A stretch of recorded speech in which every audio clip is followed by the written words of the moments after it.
Allah subhanahu wa ta'ala says in the Quran, "Say, it is true that the death from which you are running is going to catch up with you. And then you will be sent back to the one who knows what is seen and what is unseen, who will tell you what you used to do." This is one of those Qul verses, and hence it is the Holy Prophet sallallahu alaihi wasallam who is being told to tell people this simple but terrifying fact. The people of Quraysh and the people of Arabia at that time had no particular belief in the Akhirah. They believed in various gods of clay and wood and stone who benefited them in this world, but were of no relevance to the very misty, unclear idea that they had of the life to come. Part of the revolution brought by the Holy Prophet sallallahu alaihi wasallam was sent to a people ma undira aba'uhum, whose ancestors had not been warned, so they were in a state of complete heedlessness, was that he took them from that state of having no interest in life after death into a new state, a better state, of being interested in nothing else. The Jannah and the Nar, those two great realities, those places, those universes where Allah's names of beauty and His names of anger are fully present. Those places for which we work in our life in this world. Those are realities awaiting every human soul. The death from which we flee, why do we flee it? Because we like the dunya. We like our little lives of moving from one pleasure to the next, of having hopes, of having aspirations, ambitions. We like the idea of being pointed at enviously by our brothers and sisters. We like that atmosphere as though we were Qarun. Ya layta lana mithla ma utiya Qarun. When Qarun, the tyrant of ancient Egypt, went out, fi zinatihi, in his splendor, people would point to him and say, if only we were given that which Qarun had been given. Innahu ladhu hazzin azim. Truly he is very fortunate. We are all a little bit like that. We like people to envy us. We like to encourage this ugly quality of hasad in other human people. Part of our pride is bound up with other people's envy of what Allah has given us. But this verse cuts through all of that like a sword. We run away from death because we want a few more years or a few more weeks or days in which to acquire, to gain things for which other people can envy us. But innahu mulaqikum, it will come to you. There are uncertainties in this life. Most of the things in this life are uncertain, but the thing that is certain is death. اُعْبُدْ رَبَّكَ حَتَّى يَأْتِيَكَ الْيَقِينُ. Worship your Lord until the certain comes to you. One of the meanings of this is death. Death is certain, more certain even than taxes. Now, this terrible thing is not, for the believer, a terrible thing. You'll be sent back to the one who knows the seen and the unseen things. In other words, the world, the envious world, sees your outward display, your splendid clothes and your cars and your house and all the things that you spend your life acquiring, and it envies you. But the unseen things, Allah subhanahu wa ta'ala sees all of them. All of our bad habits, all of our bad thoughts, all of our insincerity, all of the things we do that are not purely for the sake of Allah but are tainted by something that is ugly and impure. All of those residues in our soul, Allah subhanahu wa ta'ala sees all of those. He sees our secret habits. He sees the things that we do when nobody else is looking. When we think it's ghaib, nobody is noticing us, the curtains are drawn and nobody is aware of what we're doing. Allah subhanahu wa ta'ala is muttali'un alayk. He is the one who sees, scrutinizes everything that you do. And one day, He and the world will see what you used to do. You won't run away from death, but it's going to come to us. And when it comes to us, all of our secrets will be exposed. This ayah is given in the city of Medina Munawwara in connection with the opposition to the Holy Prophet and to his message by sections of the people of Medina, including the Munafiqeen and including the Yahud and others, who were the ones who were running away from death, the ones who wanted to live 1,000 years, those who wished to go on forever so that they could acquire more of dunya, and be more praised and be more secure and be more envied. That was what they wanted. So he tells you, if you are the ones who are most precious to Allah, فَتَمَنَّوْا الْمَوْتِ, hope for death. In kuntum sadiqeen, if you're true, you should hope for death, because if you're the ones who are beloved to Allah subhanahu wa ta'ala, you will love to meet your Lord. وَلَا يَتَمَنَّوْنَهُ أَبَدًا بِمَا كَسَبَتْ أَيْدِيهِمْ, but they will not hope for it ever because of what their hands have acquired, what their hands have gained. وَاللَّهُ عَلِيمٌ بِالظَّالِمِينَ. Allah is the one who knows the state of the unjust, those who are living in a state of darkness within. Why? Because He is the Alimul Ghaib wa Shahada, the one who knows the unseen and the seen. And He certainly knows the inward state of those people who are opposing the message of the Holy Prophet ﷺ, who are opposing the jihad, who are opposing the new Islamic political reality, who are opposing this new community that is to be Lillahi Azza wa Jal Wahdahu la Sharika lah, for the sake of Allah, who has no partner, the one who is glorious and majestic. These are the enemies of truth, the enemies of Allah Himself. And Allah subhanahu wa ta'ala يَعْلَمُ سِرَّهُمْ وَنَجْوَاهُم. He knows what is in their hearts and what is in their public discussions. But they don't remember this. And so they really don't want to be told that they are going back to one who will expose their faults and they will be scandalized. They don't want to be told this. So this is the message that we have to adhere to. That death is a reality. And we all run away from it. And we don't want to think about it. But this is a state of weakness in our souls. Why? Because there can be a kind of life, a way of being human, in which we are genuinely not afraid of the end of our lives. It seems hard to imagine. The musibatul maut, the catastrophe of death, what is worse? Usually in societies there is imprisonment and there are fines, and the worst thing they can do to you is the death penalty. That's the thing that is supposed to intimidate them, that is the greatest deterrent, death itself. So how could anybody live not being afraid of and terrorized by death itself? In a hadith in Sahih Muslim we read, تُحْفَةُ الْمُؤْمِنُ الْمَوْتِ.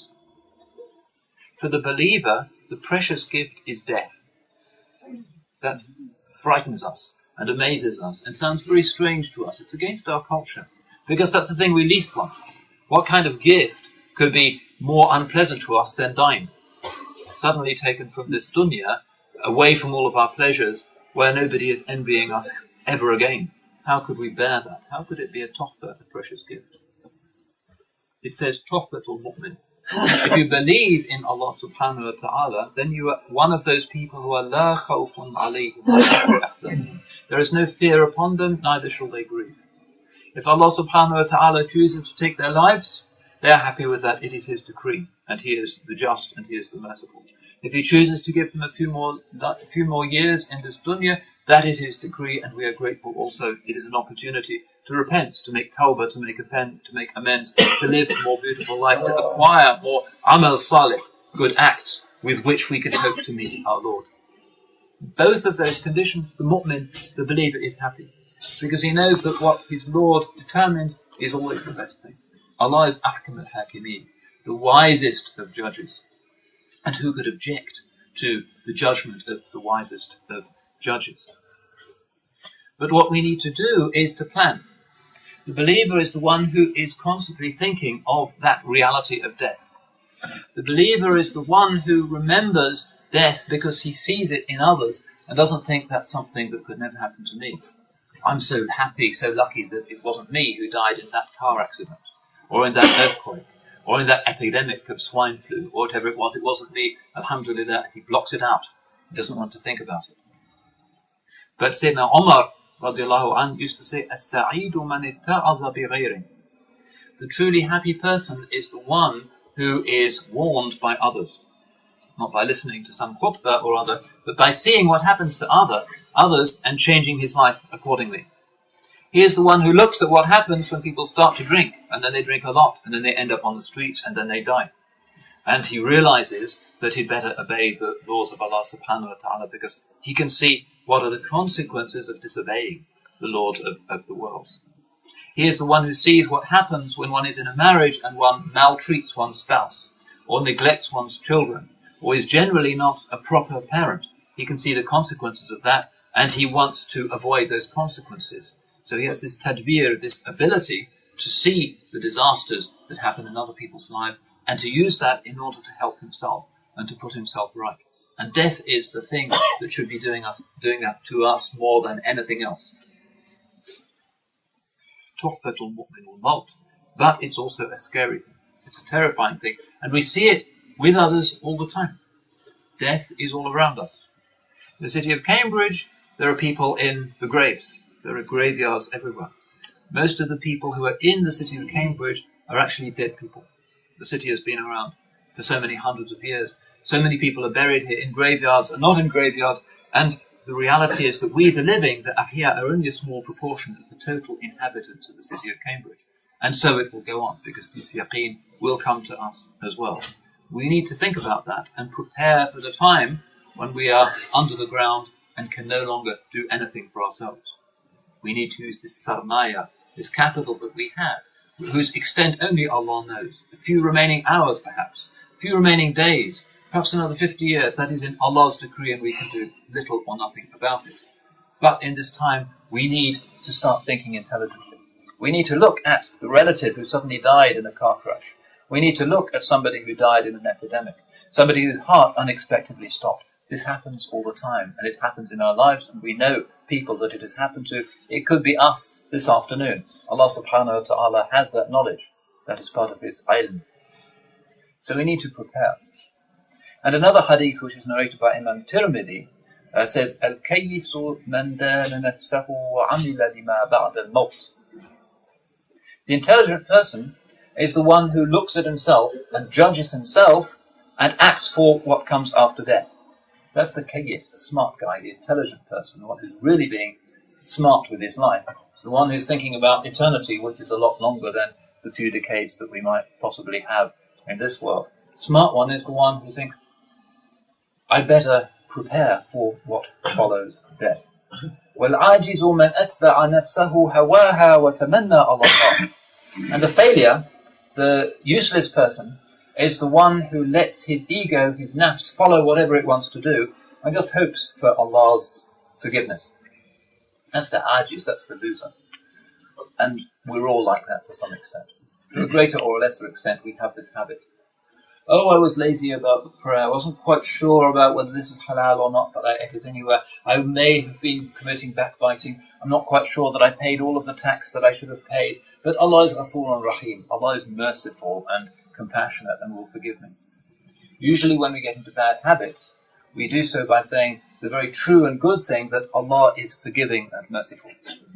But He is also Al-Muntaqim, Al-Jabbar, Al-Aziz, Al-Adl. He is these scary things as well. He is the avenger. He is the rigorous. He can be angry with His servants. He is the judge, the justice of the judges, and we all know what we actually deserve, because the few good things that we really do that are sincere, and the many things we do that are just absent-minded or insincere or for worldly purposes, we're not in a good situation. So the failure, the loser, is the one who just allows his nafs, his ego, his pleasures to do what they feel like doing, and just hopes that Allah subhanahu wa ta'ala will forgive him. Allah is Ghafurun Rahim. It's true. He is forgiving and He is merciful. But He can also decide to apply His justice. And you don't really want to take any risks with eternity. Even if eternity for you is a kind of strange story, you don't want to take any risks with that. You really don't, because it's not smart. What is the proportion of the few years we live in this world to the immense amount of time that comes about after our death? What is the proportion? That is why the Holy Prophet ﷺ in this hadith is speaking about intelligence. If you're smart, you're going to be thinking about your life, putting your life right, looking at what's going wrong in other people's lives, including the disaster of death itself, and improving your life. Acting for the reality of eternity.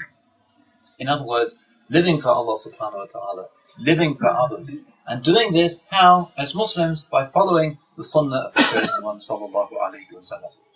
This is not a theory, this is something that has a practical solution. We can follow our own egos and what we would like to do, Or we can follow the way of the Holy Prophet sallallahu alaihi wasallam, following his sunnah, which is the most beautiful of ways. We can have lives that are shaped by the sunnah, business ethics that are shaped by the sunnah, traditions of giving and being charitable and having a good family life that are shaped by the sunnah, an understanding of the injustices in the world that is shaped by the sunnah, a way of dealing with money, with our own interests in this world that is shaped by the sunnah of the chosen one, sallallahu alaihi wasallam. In Allah's mercy, He has sent the one who is rahmatan lil alameen, mercy to the world. And what mercy is greater than that He has shown us how to live, sallallahu alaihi wasallam. What a terrible mess we make when we do things with a bad intention, or for our own egos, or for our own naps. What ugliness we create inside ourselves, or in the lives of others and in the world.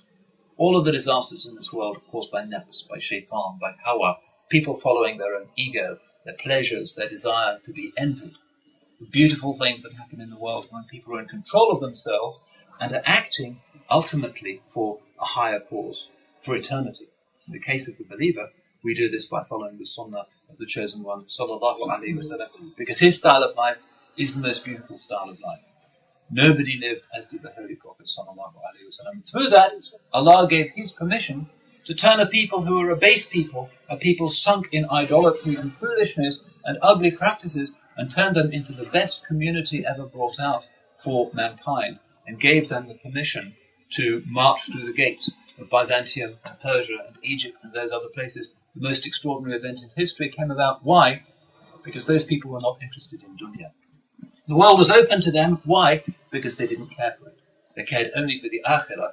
And so this extraordinary miracle of the rise of Islam took place. And something like that can happen again. But only if we have the key to that lock. And the key to that lock is putting things in proportion, remembering Allah subhanahu wa ta'ala, doing things for His sake, following the sunnah of the chosen one, sallallahu alayhi wasallam, remembering that everything in our bank account and in our houses and the things we can touch will pass away and will be forgotten. Our very names will pass away and be forgotten, but our immortal souls go on.